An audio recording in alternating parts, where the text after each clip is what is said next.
my name is Lauren, and today I'm going to be talking about the case of the boy in the box from Pennsylvania.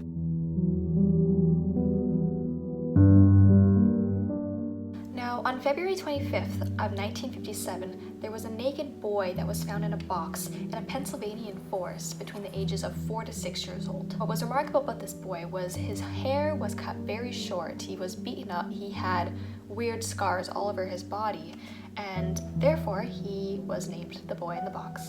The box he was found in was a bassinet box, which is basically the bed that mom and dad puts the baby in when the baby is ready to go to bed, so it was a pretty big box. Now, what was odd about his scars was that he had surgical scars on his ankle and groin, and there was an L-shaped scar under his chin. Not only that, but he was very malnourished. So whoever was taking care of this boy, or perhaps there was an absence of care for this boy, he really didn't have it well, and you could tell. Now, there was a man who originally found the boy in the box, but he was there in the forest because he was setting up muskrat traps. He just ran into the boy in the box randomly, and he was going to report it to the police, but he figured that if he did, they were going to find out about his muskrat traps, which I assume were, finable at that time. So he didn't actually report the boy in the box at all, and it was days later until someone came by and reported the boy in the box to the police. The other gentleman that came by days later to that area, well, he was a college student who apparently saw a rabbit run into the underbrush within that forest. So he stopped his car and he ran after it, and he discovered the boy in the box. But for whatever reason, he waited a day to report it, and so it was the 26th of February when the police finally started an open investigation. The boy's fingerprints were taken, but there were no leads to anybody who knew who this boy was. It was massively public, his picture was on milk cartons, and there was just nothing. The police couldn't find any leads on this boy whatsoever. 400,000 flyers with the boy's likeness on it were printed out and sent to anyone in the neighborhood, anyone in that area. And they were also included on every gas bill. So it was really public, and everyone in that area knew about this crime. The crime scene was evaluated over and over again, and 270 police recruits actually looked into this crime. But all that these police recruits could discover was a man's blue cap, a child's scarf, and a handkerchief with the letter G in the corner. All of this led absolutely to nowhere. So what police do sometimes is they'll put the dead person up in a position where they look realistic, and it's called a post-mortem photograph.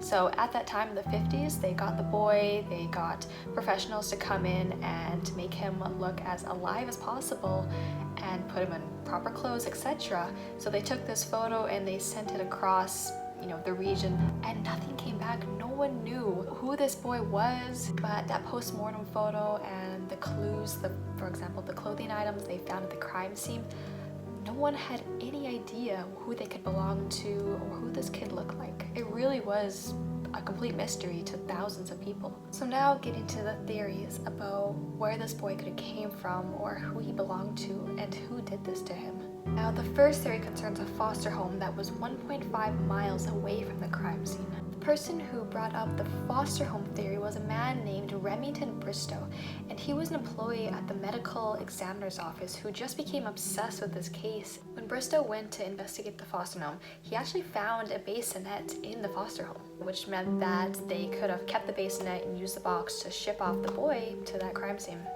Originally, when the boy was found in the box, he was laying not only in the box, but there was a blanket underneath him that he was almost wrapped in. And so when Bristow went to the foster home, what he discovered was there were blankets similar to that which was found in the box hanging on their clothing line. For Bristow, there were too many things adding up here. The bassinet without the box laying around, and the blankets that were of really similar taste hanging on their clothing line. So what Bristow theorized was that the man living there and his stepdaughter disposed of the boy's body because the young stepdaughter there didn't want to be discovered as an unwed mother. But despite what Bristow found, the police couldn't really identify any clear links between this foster home and the boy's death, so they were ruled out as suspects. Another theory was brought forward in February of 2002 by a woman named Martha. What Martha claimed was that her own mother had purchased the boy, who was apparently named Jonathan, in 1954 from his birth parents. And what she claimed was pretty terrible. She said the boy was subject to severe physical and sexual abuse for 2.5 years.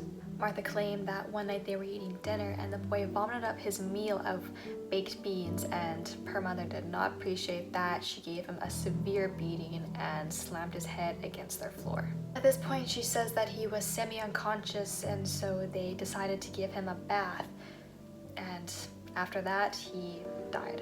The police really did hope that she was making this up, but some of her details did match the information of the boy. For example, there were baked bean remains found in his stomach and his fingers were water wrinkled.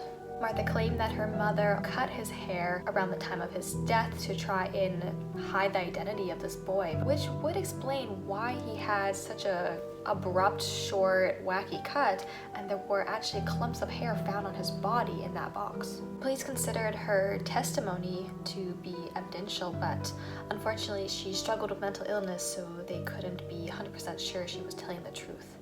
While her story did sound plausible, there was really no reason for police to prosecute her in any way because they had a hard time verifying her story. For example, her neighbors at the time said that there was no boy living at their house and that her claims were, quote, ridiculous. Today, we still have no leads, absolutely nothing of where this boy came from, or more importantly, who he was, who he belonged to. And his DNA today is still being used to try and figure out who he was and solve this mystery. This is just such a tragic case because, you know, that boy was just so broken and beaten, and you can just tell that he really didn't have it well, for example, with the malnourished body up until his death. So it just sucks to know that this boy probably had a pretty bad life and his death looked brutal. He got the name America's Unknown Child, and he really is just that. Nobody knew who he was, but a lot of people attended his funeral. There are still stuffed animals and flowers apparently around his burial site. It's just such a weird, sad case, and just knowing that we'll probably never find out is pretty depressing. Well, that is it for me. Thank you very much for watching. I mean, this was just such a weird one, but it's famous for a reason. I hope to see you guys in the next one. Thank you so much for watching.